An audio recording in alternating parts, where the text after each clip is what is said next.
Welcome back, YouTubers, to another TNA Impact Wrestling review of us, the British Fist. Go, Jake! Did you like the dramatic pause I did there, MJ? Oh yes, and did you like how you had your haircut, people? Oh yeah, I have a haircut. I forgot I have my haircut. Oh, yes. Usually I try to build up to these moments, but fuck it. Guys, I've got my haircut. Do you think it looks good? Comment down in that section below. I know I've had this haircut like so many times since we've been on YouTube, but there we go. As you guys know, I am the orange one, Mr. Parkin, and this guy sitting next to me, well, it's NJ. What's up? Not really sure what else I can use to describe NJ other than awesome! Subscribe above, like this video, and comment your thoughts on this TNA Impact Wrestling show down in that comment section below. And make sure you contact us in the link in the box below. The road to lockdown, NJ. After all that GM stuff, we finally got a show which really did strong hype for the pay-per-view, didn't we, this week? And that's exactly what we needed, because with this show, yes, it's not the go-home show, but with this show being the second chance before lockdown to give us hype, build, and exactly what we need, and then do the rest, the final touches next week.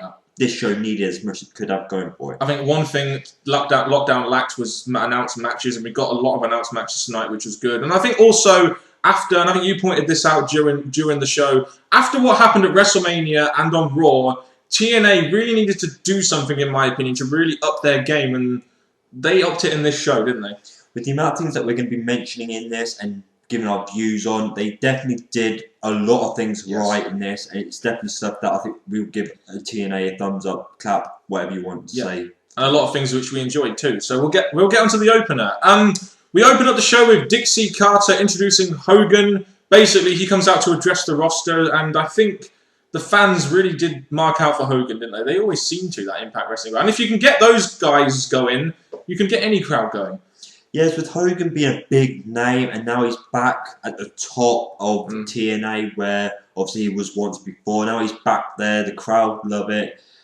Even though we have our different views on him being at the top, he's still a big draw, and definitely gave this opener a big start, a big warm-up thing with the TNA wrestlers and knockouts there, and Hogan in the ring. And the main thing I liked about this is you didn't have him talking too much. You didn't have him do a 20-minute Immortal promo segment style. You had him say, right, we need to go straight down to business, and that is lockdown. And he announced Morgan Crimson. He announced the #1 contendership Knockout Championship Challenge match. And then we get Bobby Roode coming out with his security saying that his obligation is lockdown. And then we get Hogan booking Roode versus Anderson in the main event. And he also books Angle versus Hardy. But it was good that Hogan really addressed the pay-per-view. And then you also had Bobby Roode coming out and saying his part as well. So I think they accomplished a lot in this opener. Well, with Hogan now become the GM, this is one of his big first shows being the GM. I think they want to make it as impactful as they can. So making him the one to book the matches for the pay-per-view, it definitely gave him a big impact on TNA. Yeah, and he definitely picked out Anderson as a little favourite, didn't he?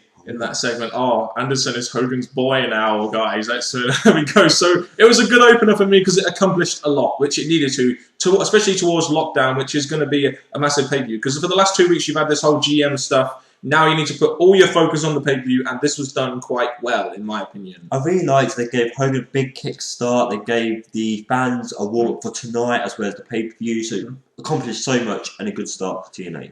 And the first of many good matches we had tonight was we went straight from the opener into a Kurt Angle Jeff Hardy match. Now Kurt Angle has an injury. We thought this may have been done on free TV because he had the injury, but we found out later on that Hogan booked the match after this match happened. But the match went on for about 9 minutes, and it was a pretty good match. It's kind of what you expected from these guys. But Angle is really must really be working through that injury now. He's got a hamstring injury, and he gets counted out. So I guess that led on quite well to the post-match segment where you had Hogan announcing that Angle would actually face Hardy at lockdown. He's going to have to fight through the pain there, and the guy's on a fucking machine. That's very true. For Angle to not have worked too much in this match, 9 minutes was a good length for both wrestlers. Put on a great opener, gave us moments between both wrestlers, and it definitely led to the match that they get a lockdown. So in overall, yes, we didn't get a clean winner, but they're saving up for the pay-per-view, which was what they needed to for these two wrestlers. Yeah, there's one thing I wanted to do, and it wasn't a clean finish. And I think, to be honest with you, MJ, I look forward to Angle versus Hardy at the pay-per-view because Angle and Hardy are two big stars that were in WWE. And we know Angle can put on great cage matches, and we know Hardy is a risk taker, especially as a face. So that I'm very good. Even though Angle is hurt, and I don't really want him to damage himself too much, I'm glad they're doing this at Lockdown because it could be a big selling point for Lockdown. This match could. And this is the thing. A big thing about this for me personally is in the WWE when Jeff went to the top, Angle already left, so we don't actually get to see this feud or hint of this feud. So the fact now TNA are taking advantage of it, giving us what that WWE couldn't do. I'm all looking forward to them putting on great matches, especially at Lockdown. So go for it. So we got Crimson Morgan announced. We got Angle versus Hardy announced. That's 2 matches in 2 segments. Good start to Impact Wrestling this week, brother. We then returned to Bully Ray in the ring. He didn't get an entrance, which is a bit annoying. I think you kind of need to give the guy an entrance. But he calls out Austin Aries, basically saying that he's a small boy and he's Calfzilla. Bully Ray's mic work wasn't like the best we've seen, really, but it was still decent. Yeah, that's the first thing I noticed because when we first watched TNA, especially recently, Bully Ray's been a guy that's made us laugh. Great to hear on mic, and recently it's not been out there as much. And the other thing is, Bully Ray should be trending worldwide. Even though he doesn't have Twitter. The first person to trend worldwide that doesn't have Twitter. Can we do that to Bully Ray? And then you get Austin Aries coming out, and as we know, he's on this new face turn. And in my opinion, if you were going to have one guy to really try and facilitate Austin Aries' heel turn, as much as you think it's a step down for Bully Ray, it has to be Bully Ray, the biggest heel in the company. They're really trying to get Aries over as a face now, and it's the best person Austin Aries could really go against if they're going to try and make him into this big deal in TNA. Well, as much as last week I did say this is a step down for Bully Ray, thinking about it, Bully Ray has been in matches where he's been a strong heel going against faces and doing great wonders for them. AJ, going against Abyss, Storm. So he's done things that have actually progressed for these faces. So for him to go against, yes, a step down, I'm still sticking to that, but it's still going to do his step down a lot of justice as he goes towards the main event after he loses his X Division Championship. And it'll do a lot of good for Austin Aries as well. Let's not forget that. Yeah, that's okay. Basically, you get Austin Aries coming out, he smashed Bully Ray with the mic, and then all of a sudden, we get Bully Ray laying out Austin Aries with a massive powerbomb. And do you know who I am? I'm Bully Ray! And you're just a small ass, as Bully Ray would say. So it was a short and effective segment to hype up this feud. Whether they're going to have a match at Lockdown or not, we're not sure. But it was still a good segment, I thought. I liked it. It didn't have them really touching. They did touch a bit. It didn't actually come out as like, oh, this is going to be a match that's going to happen tonight. They're saving all the big actions for a later date. And I think the way they warm this up, I really liked it.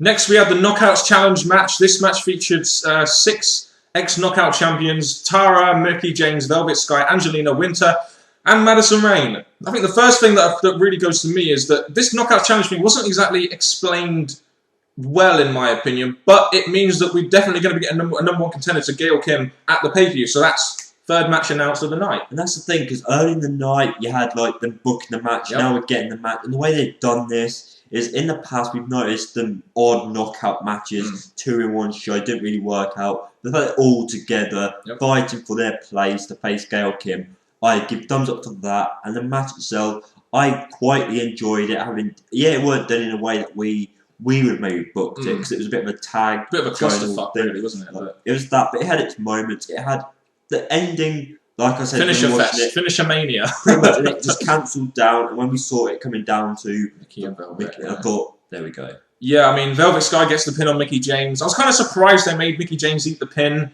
but I guess they want Velvet Sky to look strong going into Gail Kim.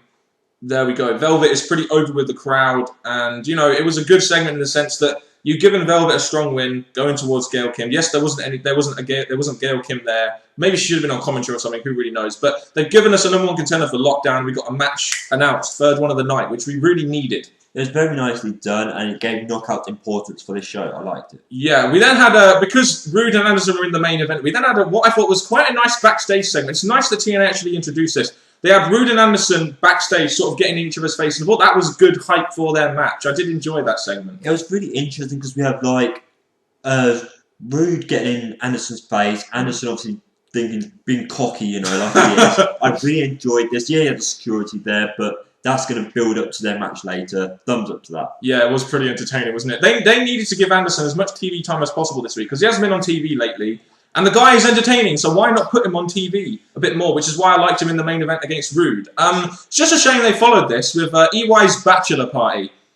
They're getting married next week on they're getting married next week on the Go Home show, and we're really, really not looking forward to this, especially with the fact it's being on the Go Home show to Lockdown. Yeah, like, I'm going to say this now, I was going to say it again, I'm going to say it now. I'm expecting this show to be a lot better than next week's, and that is going to be one of the pure examples that they're wasting their Go Home show with a segment that is pointless. Not really looking forward to this, especially when it has nothing to do with Lockdown, but there we go. Next, we had a good segment. Early on in the night, we had James Storm saying that he wanted AJ Styles to really train him for his match with Bobby Roode, and that set up this match between, well, AJ Styles and James Storm. So it was you got the pre-match segment where they set up the match, and you got to know why these two were having a match, and lo and behold, these two did have a very good match, and it was nice to see some good wrestling on this show. We got a lot of wrestling on the show this week, and a lot of good wrestling, in my opinion. Well, that's very true. I like how they warmed up this match, backstage segment flowing into the match, showing how much of a match that Storm wanted this match. The match flowed perfectly, put on great wrestling, which you do expect from these two. And overall, I think this was a good match. And yes, it's place for space, but it did look like a real decent match. And a match that's built them both up, even though their main concentration is Storm. Exactly, and it should be too, as he's in the main event. As much as AJ is a top guy, he doesn't mind putting a guy over, which I respect AJ for. I think the thing I like most about this match was the fact that it told a very good story. I mean, you had both guys being very familiar with each other's moveset. You had James Storm trying to hit the last call, and AJ Styles sold that last call big time, didn't he? Remember before the match, he saying, "Nah, you ain't gonna hit me with the last storm." And James Storm hit last call, I should say. So he hits him with the last call, and he sells it like a bitch, doesn't he? Well, the way it was taken, the way they performed it, quickly moved down and out, very nicely taken by AJ. Makes it look very devastating. And then you had Storm on the mic afterwards saying that he wants Rude man-to-man in the ring next week. So we're going to get a segment between these two next week, I imagine. I do wonder what they're going to do with AJ Styles, but I think the answer to that might be coming on later in the night. So we'll move on for now. I do think the way they gave Storm the mic, warming it up, because they need to concentrate, because this is a big match that people are looking forward to. So anytime they can get these two interacting, talking to each other, mic time, just give it to them, warm it up, and give it to us. One thing we were very much looking forward to this week, and I know a lot of people out there were looking forward to this, was the return of Motor City Machine Guns, baby. They had a match against Mexican America. As much as I don't like Mexican America, I was just so damn glad to see Motor City Machine Guns on my screen this week. That's very true. We had a little talk about this. Like, I'm really glad they came back, had a match to show them they're still working together, they're still stronger than ever. Go for it, prove you're back. Very nicely done.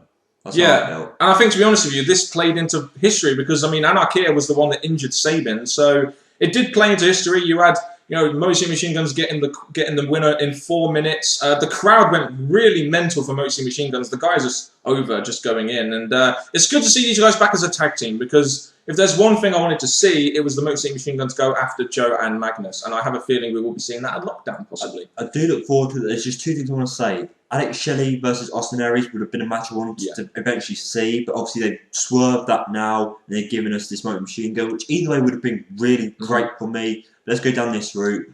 I'm really looking forward to this, but obviously there's the whole how they can really build this up for a match for Lockdown. So it's kind of maybe rushed for next week.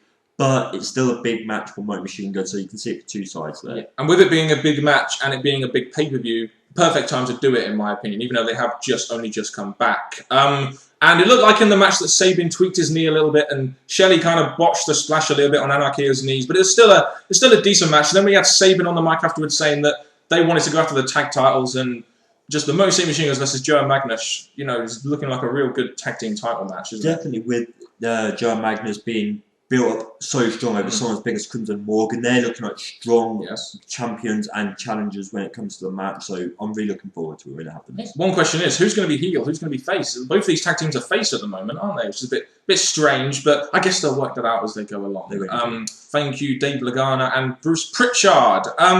We then return to Hogan in the ring.